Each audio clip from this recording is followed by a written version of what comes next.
வணக்கம் நேர்களே. சில முக்கியமான தகவல்கள் நம்மளோட அன்றாட வாழ்வில் எந்த அளவுக்கு அது ரொம்ப ப்ளே பண்ணுது அப்படிங்கிற மாதிரியான சில முக்கியமான தகவல்கள், அது பொருளாதார ரீதியாக எந்த அளவுக்கு பிரச்சனையை ஏற்படுத்துது அப்படிங்கிற மாதிரியான தரவுகளை உங்ககிட்ட ஷேர் பண்ணிக்க வந்திருக்கேன். என் பேர் ராஜா. வாங்க நிகழ்ச்சிக்குள்ளே போகலாம்.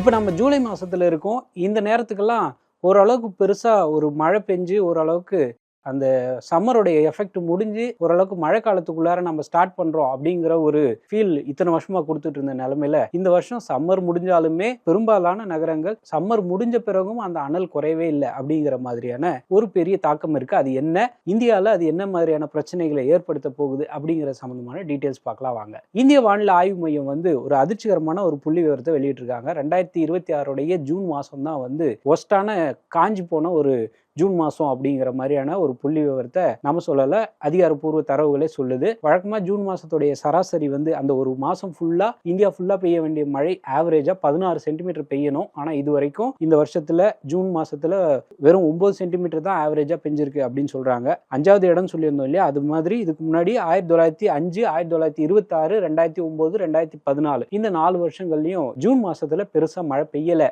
ரொம்ப ட்ரையஸ்ட் ஜூனில் இந்த மேலே சொன்ன அந்த வருஷங்கள்லாம் இருந்திருக்கு அப்படிங்கறத நம்ம கவனிக்கணும். மழையே இல்லை, அப்புறம் எங்கிருந்து விவசாயம் பார்க்கறது அப்படிங்கிற மாதிரியும் ஒரு சில விவசாயிகள் இந்த மாதிரியான பிரச்சனைகளையும் ஃபேஸ் பண்றாங்க அப்படிங்கிற ஒரு தரவுகளும் வெளியாயிருக்கு. குறிப்பா நெல், பருத்தி, சோளம், சோயாபீன்ஸ் இந்த மாதிரியான பயிர்கள் ஓரளவுக்கு கொஞ்சம் வெயில சமாளிச்சு வளரக்கூடிய ஒரு சில பயிர்கள்ல ஒண்ணா இருக்கு. இந்தியாவுடைய மத்திய பகுதி அப்புறம் அதே மாதிரி வட மாநிலங்கள்ல ஒரு வழக்கத்தை விட அதிகமான வெப்ப அலை வீசுது அப்படிங்கிற மாதிரியும் விவசாயிகள் சொல்றாங்க. இதுல ரொம்ப கவனிக்க வேண்டிய விஷயம் என்னன்னா, ரொம்ப பாதிக்கப்பட்ட இந்த ஜூன் மாசத்துல பெருசா மழையே பெய்யாம ரொம்ப பாதிக்கப்பட்ட மாநிலங்கள்ல குஜராத் சொல்றாங்க. வழக்கமா 100% மழை பெய்யும் அப்படின்னா இந்த வருஷம் 82% சுத்தமா மழையே இல்லை அப்படிங்கிற மாதிரி சொல்றாங்க. அதே போல கேரளால வழக்கத்தை விட 34% மழை கம்மியா இருக்கு அப்படிங்கிறத நம்ம புரிஞ்சுக்கணும். இந்தியாவுடைய மொத்த பொருளாதாரமே 4 ட்ரில்லியன் சொல்றாங்க. இந்த 4 ட்ரில்லியன் பொருளாதாரத்துல பாதிக்கு மேல விவசாய நிலங்கள்ல பாசன வசதியே இல்லை, வானம் பார்த்த பூமியா தான் இருக்கு அப்படிங்கிற நிலைமையில ஜூன் மாசம் பெருசா மழை இல்லாம ரொம்ப தவிச்சிட்டாங்க விவசாயிகள் அப்படின்னு சொல்லப்படுது. ஜூலை மாசத்துடைய மழை பொழியும் அந்த அளவுக்கு பெருசா இருக்காது. 100% பெய்ய வேண்டிய மழை 94% தான் பெய்யும் அப்படின்னு சொல்லி இந்திய வானிலை ஆய்வு மையம் சொல்லியிருக்காங்க. IMD அப்படின்னு சொல்லியிருக்காங்க. ஏற்கனவே எல்னினோவுடைய தாக்கத்தின் காரணமா தானியம் அப்புறம் மற்ற சில பொருட்கள் ஏற்றுமதியும் ரொம்ப பாதிக்கப்பட்டிருக்கு. இந்த நிலைமையில உற்பத்தியே இல்லை, அப்புறம் எங்கிருந்து ஏற்றுமதி பண்றது அப்படிங்கிற ஒரு கேள்வியும் இருக்கு. இந்த மாசத்துல அதாவது ஜூலை மாசத்துல லோ பிரஷர் உருவாகுது.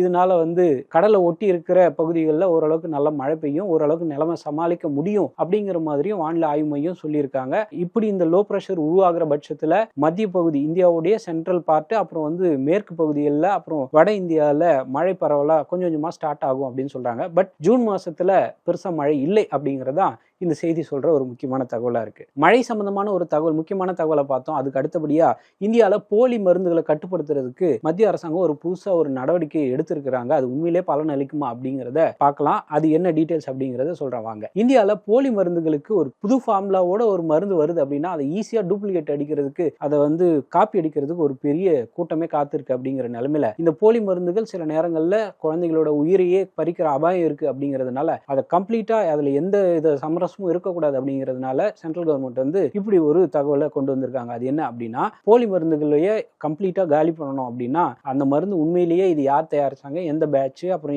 எவ்வளவு வருஷம் இது வேலிடிட்டி, இந்த மாதிரியான தகவல்களை எல்லாருக்கும் பொது வெளியில ஓப்பனா சொல்லணும் அப்படிங்கிறதுக்காக பார்கோடு வைங்க, அப்படி இல்லைன்னா QR கோடை அச்சிடணும், இது கட்டாயமாக்கணும் அப்படின்னு சொல்லி அதுக்கான ஸ்டெப்ஸை சென்ட்ரல் கவர்மெண்ட் எடுக்க ஆரம்பிச்சிருக்காங்க அப்படிங்கிறத நம்ம புரிஞ்சுக்கணும். மத்திய சுகாதார அமைச்சகம் ஒரு கண்காணிப்பை தீவிரப்படுத்தியிருக்காங்க. அது அவங்க ஸ்பெசிஃபிக்கா சொல்ற வார்த்தை என்ன அப்படின்னா, ட்ராக் அண்ட் ட்ரேஸ் அப்படிங்கிற முறையில மருந்துகளை தீவிரமா கண்காணிப்போம் அப்படிங்கிற மாதிரி சொல்றாங்க. பிரைமரி ஆர் செகண்டரி பேக்கேஜிங், இப்போ ஒரு மருந்து தயாரிக்கிறாங்கன்னா அந்த மருந்துடைய டியூப் மாதிரி ஏதோ ஒரு ஆயின்மெண்ட் மாதிரி தயாரிக்கிறாங்க அப்படின்னா அதுல இருக்கணும். அப்படி இல்லைன்ற பட்சத்துல அந்த அட்டைப்பெட்டியிலேயாச்சும் அட்லீஸ்ட் இது எந்த வருஷம் தயாரிச்சது, யார் தயாரிச்சாங்க, இந்த மாதிரியான டீடைல்ஸ் கண்டிப்பா இருக்கணும் அப்படிங்கறத சொல்லியிருக்காங்க. இந்த டிஜிட்டல் கோட்ஸ் யார் யார் பார்க்கலாம் அப்படின்னா பொதுமக்கள், விநியோகஸ்தர்கள், இந்த மாதிரி எல்லா தரப்பினரும் ஈஸியா இதை அக்சஸ் பண்ற மாதிரி இருக்கணும். அப்படி இந்த தயாரிப்பு code, brand name, batch number, expiry இதெல்லாம் மேண்டட்டரியா இருக்கணும் அப்படிங்கிறதையும் அவங்க சொல்றாங்க. தடுப்பூசிகள் அப்புறம் புற்றுநோய்களுக்கான மருந்து இந்த மாதிரியான விஷயங்களை அடுத்த வருஷம், அதாவது இப்ப நம்ம ஜூலைல இருக்கோம், ஜூலை 2027ல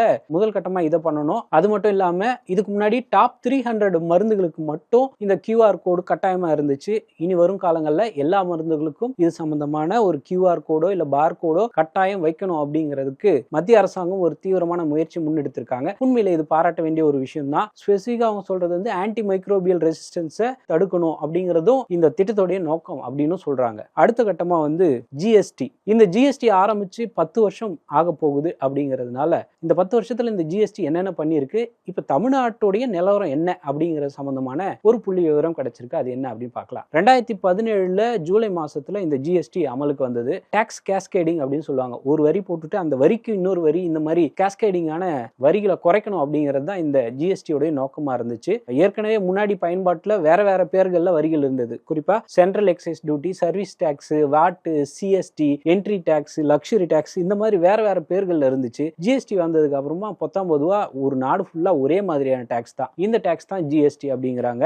மாநிலத்தோடைய தனிப்பட்ட வரி விதிப்பு வந்து இதனுடைய அதிகாரமே போயிடுச்சு. எப்ப ஜிஎஸ்டி உள்ள வந்துச்சோ மாநிலங்களுக்குன்னு ஒரு சில கண்ட்ரோல் இருந்துச்சு. அந்த கண்ட்ரோல் போனதா சொல்லப்படுது. ஒட்டுமொத்தமா இந்த 9 வருஷத்துல ஜிஎஸ்டில எவ்வளவு வரி கலெக்ட் பண்ணிருக்காங்க அப்படின்னு ஒரு டேட்டா எடுத்து பார்த்தோம்னா இதுவரைக்கும் 145 லட்சம் கோடி ரூபாய் அளவுக்கு இந்த ஜிஎஸ்டி வருவாய் இந்த 9 வருஷத்துல கிடைச்சிருக்கு. இதுல குறிப்பிட்டு சொல்ல வேண்டிய ஒரு முக்கியமான விஷயம் என்னன்னா, இந்த 9 வருஷத்துல தமிழ்நாட்டில இருந்து மட்டுமே 8,55,000 கோடி ரூபாய் அளவுக்கு ஜிஎஸ்டி வரி வசூல் பண்ணப்பட்டிருக்கு. அந்த ஜிஎஸ்டி வரி வசூல் பண்ணதுல அது வந்து மாநிலங்கள் கொஞ்சம், மத்திய கவர்மெண்ட் கொஞ்சம் ஈக்குவலா பிரிச்சு எடுத்துப்பாங்க. அப்படிங்கிறதுனால தமிழ்நாட்டுக்கு இது வரைக்கும் இந்த வரி மூலமா வந்து 4,25,000 கோடி ரூபாய் இது வரைக்கும் கிடைச்சிருக்கு அப்படிங்கிற ஒரு புள்ளி விவரமும் இருக்கு. 3 முக்கியமான தகவல்களை பார்த்தோம். இந்த 3 முக்கியமான தகவல்களோட ரொம்ப மோசமானவங்களே முக்கியமானவங்க நாங்க தான் அப்படின்னு ஒரு படத்துல டயலாக் இருக்கும். அந்த மாதிரி ரொம்ப முக்கியமான ஒரு தகவல் இது. இந்த குடிப்பழக்கம் சம்பந்தமான ஒரு தகவல் கிடைச்சிருக்கு. அது உண்மையிலேயே ரொம்ப ஷாக்கிங்கா இருந்துச்சு. இன்னைக்கே அந்த குடிப்பழக்கத்தை எல்லாரும் விட்டுறணும் அப்படிங்கிற நோக்கத்துல இந்த தகவலை அவங்களுடைய மருத்துவ ஆய்வை ரொம்ப சிம்பிளா எல்லாருக்கும் புரியுற மாதிரி சொல்லணும் அப்படிங்கிறது தான் இந்த தகவலை கொடுக்குறோம். இந்த குடிப்பழக்கம் அப்படிங்கிற பாதிப்பு எந்த அளவுக்கு கொடூரமான அப்படிங்கறத journal of studies of alcohol and drugs அப்படிங்கிற பேர்ல ஒரு மருத்துவ இதழ் இருக்கு. அந்த இதழில் அவங்க என்ன சொல்றாங்க அப்படின்னா, வாரத்துல 7 ட்ரிங்க் அவங்களுக்கு, அதாவது ஏதோ ஒரு வகையில ஆல்கஹால் எடுத்துக்கிறாங்க அப்படிங்கிற பட்சத்துல அவங்களோட வாழ்நாள்ல இறப்புக்கான அபாயம் சொல்லுவாங்க, ரிஸ்க் ஆஃப் டெத். இந்த ரிஸ்க் ஆஃப் டெத் வேற வேற வகையில, அதாவது உடல் நலம் பாதிக்கப்பட்டு உயிரிழக்கிறவங்களுடைய அந்த ரிஸ்கோடைய விகிதம் 1000ல் 1 in 1000 அப்படின்னு சொல்லுவாங்க. இதையே அதிக மது வந்து அதிக உயிரிழப்புக்கு வாய்ப்பு இருக்கு அப்படிங்கிறதும் அந்த ஜேர்னல் சொல்ற ஒரு எச்சரிக்கை தகவலா இருக்கு. வாரத்துக்கு 8.5 அப்படிங்கிற அளவை தாண்டும் போது ஏற்கனவே 1 in 1000 இருந்தது 1 in 100, அதாவது 100ல ஒருத்தர் கண்டிப்பா இது உடல் நலம் சரியில்லாம இறந்து போயிருவாங்க அப்படிங்கிற மாதிரி 8.5 அப்படிங்கிற நம்பரை தாண்டும் போதே அவங்களுக்கான உயிரிழப்புக்கான வாய்ப்பு ரொம்ப அதிகமாகுது அப்படிங்கிறது புரிஞ்சுக்கலாம். 14 ட்ரிங்க் ஒரு வாரத்துக்கு எடுத்துக்கிறாரு ஒரு நபர் அப்படின்னா வேற வேற நோய்களுடைய பாதிப்பு ஏற்பட்டு அவர் ரொம்ப சீக்கிரமா இறந்து போறதுக்கான வாய்ப்பு இருக்கு. 1 in 25 இந்த நம்பர் குறையுது அப்படிங்கிறது தான் அந்த மருத்துவ இதழ் சொல்ற ஒரு முக்கியமான விஷயமா இருக்கு. இல்லப்பா நாங்க வந்து ஒயின் தான் குடிக்கிறோம், ரொம்ப நல்லது தானே அப்படின்னு ஒரு பரவலா ஒரு டாக் இருந்துச்சு. ஆனா இந்த புது ரிசர்ச் என்ன சொல்லுது அப்படின்னா, எந்த வகையில நீங்க ஆல்கஹால் எடுத்தாலுமே அது இதயத்துக்கு பாதிப்பு தான் ஏற்படுத்தும். அந்த மருத்துவ இதழ் சொன்னது இல்லாம சில மருத்துவர்களுடைய கட்டுரைகளும் அதுல ஸ்பெசிபிக்கா சொல்லியிருக்காங்க. அதுல அவங்க சொல்றது என்ன அப்படின்னா, ஒரு நாளைக்கு ஒரு ட்ரிங்க் தான் குடிக்கிறேன், ரொம்ப கம்மியா தான் குடிக்கிறேன் அப்படின்ற மாதிரி யாராவது சொன்னாங்கன்னா சிரோசிஸ் அப்படிங்கிற ஒரு பாதிப்பு வருமா. சிரோசிஸ் அப்படிங்கிற மருத்துவ டெக்னிக்கலான வார்த்தைக்கு என்ன அர்த்தம் அப்படின்னா, கல்லீரல் வந்து உங்களுடைய கல்லீரல் சுருங்கிக்கிட்டே வரும் அப்படிங்கிறது தான் அந்த டாக்டர்ஸ் சுட்டி காட்டுற ஒரு முக்கியமான விஷயம். இது எல்லாத்த விட ரொம்ப முக்கியமான விஷயம் என்ன அப்படின்னா, ஏதோ ஒரு வகையில மதுவை நீங்க உட்கொள்றீங்க அப்படிங்கிற பட்சத்துல ஈசோஃபேகல் கேன்சர் அப்படி இல்லைன்னா ஓரல் கேன்சர் வர்றதுக்கான தீவிர நோய் பாதிப்பு வர்றதுக்கான வாய்ப்புகள் ரொம்பவே அதிகம் அப்படின்றதும் மருத்துவர்களுடைய தகவலா இருக்கு. இது மட்டும் இல்லாம நம்ம ஊர்கள்ல பெண்கள் அதிகமா குடிக்கிறது இல்லை அப்படிங்கிறனாலுமே மேலை நாடுகள்ல வெஸ்டர்ன் கண்ட்ரீஸ்ல இந்த மது பழக்கம் பெண்கள் கிட்ட ரொம்பவே அதிகமா இருக்கு. அவங்களுக்கான மார்பக புற்றுநோயும் அதிகமா வர்றதுக்கான வாய்ப்பு இருக்கிறதா மருத்துவர்கள் சொல்றாங்க. இது எல்லாத்தையும் தாண்டி டிஎன்ஏ வந்து டேமேஜ் ஆகும். நம்ம உடல்ல இருக்கிற மரபணுவே மாற்றம் அடைஞ்சு மியூட்டேஷன் ஆகி புற்றுநோய் உண்டாக்குறதுக்கான எல்லா வாய்ப்புகளையும் இந்த மது ஏற்படுத்தும் அப்படிங்கிறது தான் டாக்டர் சொல்ற ஒரு முக்கியமான விஷயம். இதை வந்து சொல்லியிருக்கிற டாக்டர் பேரு கேத்தன் தன்கி அப்படிங்கிற ஒரு டாக்டர் சொல்லியிருக்காரு. அது மட்டும் இல்லாம அமெரிக்கால no amount of alcohol is completely risk free, அதாவது ஒரு சொட்டு மதுவா இருந்தாலும் அது முற்றிலுமா பாதிப்பை ஏற்படுத்தும் அப்படிங்கிறது தான் அமெரிக்க மருத்துவர்களும் சொல்றாங்க. ஸோ முற்றிலுமா இந்த மது பழக்கத்தையே கம்ப்ளீட்டா நிறுத்துங்க அப்படின்றது தான் ஒரு பிரபலமா இருக்கிற டாக்டர் சென் ஹாங் சென் அப்படிங்கிற ஒரு மருத்துவர் சுட்டி காட்டி இருக்கிற ஒரு முக்கியமான விஷயம் இதுதான். எந்த வகையில மது அருந்தினாலும் அது உடல் நலத்துக்கு பெரிய பாதிப்பை ஏற்படுத்தும், உயிரையே பறிக்கக்கூடியது இந்த மது பழக்கம் அப்படிங்கிறது தான் அந்த மருத்துவ இதழ் அப்புறம் மருத்துவர்கள் சொல்லி இருக்கிற முக்கியமான விஷயங்கள். நம்மளோட அன்றாட வாழ்க்கையில ரொம்ப தேவைப்படுற உடல்நலம் சார்ந்த செய்திகளையும் அதே போல நம்மளுக்கு நேரடியா அஃபெக்ட் பண்ணக்கூடிய செய்திகளையும் தொடர்ந்து கொடுத்துட்டு இருக்கோம். இந்த மாதிரியான தகவல்கள் தொடர்ந்து கொடுத்துட்டு இருக்கேன். என் பேர் ராஜா. நன்றி, வணக்கம்.